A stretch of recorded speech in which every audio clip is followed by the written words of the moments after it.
رسول الله علیه الصلاة والسلام وی کله چې انسان د خپل اهل خواله وردی دا د دین داسې مسلې دي الحمدلله دا ډېرې واضح دي.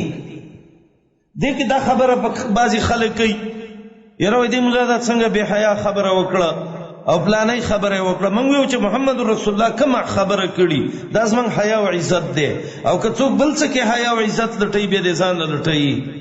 زمونږ د حیاناک پیغمبر امتین یو، زمونږ د پیغمبر خبر ډیره د ادب او د عزتي. وای کله چې انسان د خپل اهل خواله راځي جما او قربان د پاره او د دې وخت دا دعا وای بسم الله اللهم جنبنا الشیطان وجنب الشیطان ما رزقتنا نصیبا. جناب نبی کریم علیہ السلام وی اللہ ولد دیش پی نہ بچے مقرر کی نو لم تضره الشیطان، شیطان دیتا بالکل ضرر نشی رسولے دا اللہ پا دی نم کی